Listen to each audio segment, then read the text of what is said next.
ایک پاکیزہ سیرت لڑکی کی میت اور دوران غسل ایک خوبصورت واقعہ۔ اس کہانی کی راویہ ایک خاتون مبلغہ ہے جو کہ قصیم شہر میں غسل میت ڈپارٹمنٹ کی بھی رکن ہے۔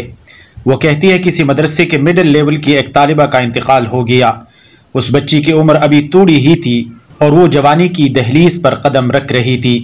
اس کا نام نوف تھا۔ جب اس کی وفات ہو گئی تو اس کی ماں اور بہنیں اسے میرے پاس لائی تاکہ میں اسے غسل دوں اور کفن پہناؤں۔ شدت غم سے اس کی ماں کا رو رو کر برا حال تھا۔ وہ اپنی بیٹی سے چمٹی ہوئی تھی اور اس سے جدا ہونے کا نام ہی نہیں لے رہی تھی۔ میں نے بڑے مشکل سے اسے علیحدہ کیا اور غسل خانے کا دروازہ بند کر دیا تاکہ اسے اچھے طریقے سے غسل دے سکوں۔ میں نے جب اس کے چہرے سے کپڑا ہٹایا تو میں ششدرہ رہ گئی۔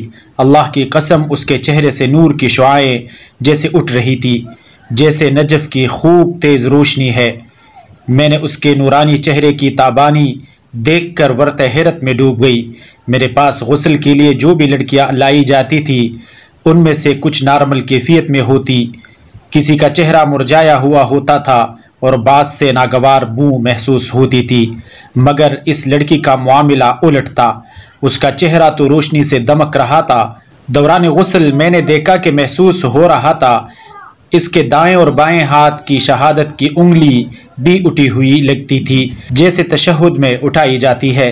میں نے کہا ہو نہ ہو یہ ایک پاکیزہ سیرت لڑکی ہے جسے اللہ نے اس کے کسی عمل صالح کی وجہ سے عزت و تکریم سے نوازا ہے۔ مجھے اس کی خوش قسمتی پر رشک آیا۔ میں نے اس کی ماں اور بہنوں کو خوشی کی مٹاس میں ڈوبی قدر بلند آواز میں بلایا اور دروازہ کھول دیا۔ اس کی ماں اور بہنیں دوڑ کر غسل خانے میں آئی۔ میں نے اس کی ماں کو مبارکباد دی اور ان تمام حیرت انگیز باتوں سے اسے مطلع کر دیا جن سے مجھے دوران غسل واسطہ پڑا تھا۔ اس کی ماں نے اپنے تمام مادرانہ جذبات نچاور کرتے ہوئے اس کی پیشانی کو چومتی رہی اور بالخصوص اپنے بیٹی کی نماز کی پابندی کا تذکرہ کیا۔ 2 دن بعد اس کی ماں نے مجھے بلایا۔ اس نے میرا شکریہ ادا کیا اور کہا میں آپ کو اپنی بیٹی نوف کے کپڑے اور اس کی پرسنل چیزیں بھجوا دوں گی، چونکہ آپ غریبوں اور مسکینوں کے گھروں کو بھی جانتی ہے، اسی لیے آپ انہیں مستحقین میں تقسیم کر دیجیے گا۔ میں نے کہا مجھے کوئی اعتراض نہیں، آپ اس کی تمام چیزیں مجھے بھجوا دیجیے گا، میں انہی میں تقسیم کر دوں گی۔ جب اس کی اشیاء میرے پاس پہنچی تو وہ 4 کارٹنز میں پیک تھیں۔ میں نے پہلا کارٹن کھولا تو اس میں اس کے نقاب اور عبایا تھے۔ وہ سب کے سب لمبے چوڑے اور ڈھیلے ڈالے تھے، نہ وہ تنگ تھے نہ باریک اور نہ چھوٹے۔ میں نے دوسرا کارٹن کھولا تو اس میں اس کے کپڑے تھے۔ وہ سب بھی پورے بازو والے ڈھیلے ڈالے اور مکمل جسم کو ڈھانپنے والے تھے۔ سب لباس انتہائی سادہ تھے۔ وہ شوخ اور بڑکیلے نہیں بلکہ جاذب نظر اور بہترین لباس تھے۔ ان کا فیبرک باریک نہیں تھا کہ جس سے جسم نظر آئے۔ میں جوں کارٹن کھول رہی تھی میرے حیرت میں اضافہ ہو رہا تھا۔ ایک کارٹن میں اس کا اسکول کا سامان اور اس کے قلم تھے۔ میں نے ڈبہ کھولا تو اس میں سے ایک مسواک بھی نکلی۔ میں جان گئی کہ اپنی زندگی میں یہ نبی کریم صلی اللہ علیہ وسلم کی سنت کو اپنانے والی رہی ہے۔ اس کے سامان میں ایک ڈائری بھی تھی جس کے اکثر اوراق خالی تھے۔ راویہ کہتی ہے کارٹن بند کرنے کے بعد میرے دل اور پھر ایمان کی کیفیت میں اچانک ایک تغیر بپا ہو گیا اور میں نے زندگی کے اختتام پر نیکی اور دنیا داری میں کسی ایک انجام اور رستے کو اپنانے کا عزم اور جذبہ محسوس کیا۔ میں جلدی سے اپنے کپڑوں والی الماری کی طرف گئی۔ میں نے اسے کھولا اور وہ تمام کپڑے نکال باہر پھینکے جو تنگ تھے یا باریک تھے یا چھوٹے بازو والے تھے۔ میں نے اسی لمحے اپنے آپ سے وعدہ کیا کہ میں آج کے بعد حیا و حجاب قائم رکھنے والے کپڑے پہنا کروں گی جیسے نوف پہنا کرتی تھی۔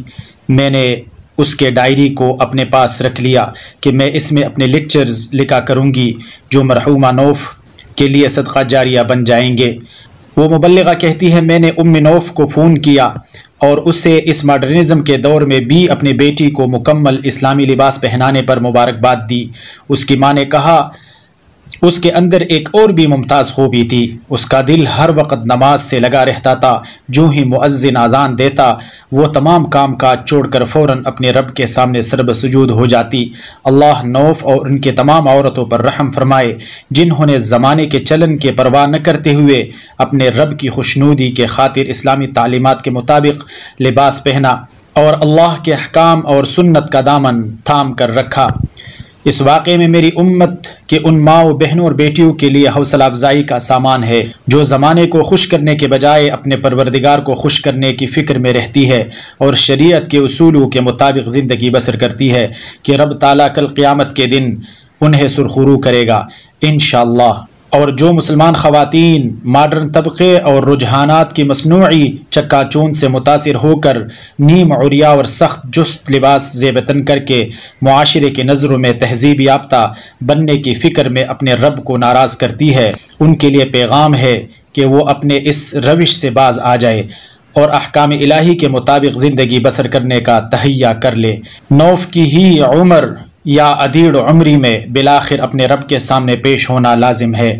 اللہ تعالی ہمیں دین کو سمجھنے اور اس پر عمل کرنے کی توفیق عطا فرمائے، اسی میں دنیاوی و اخروی کامیابی ہے، آمین ثم آمین۔ آپ لوگوں سے گزارش ہے کہ آپ لوگ ہمارے اس یوٹیوب چینل کو ضرور سبسکرائب کریں۔ بہت شکریہ، اللہ حافظ۔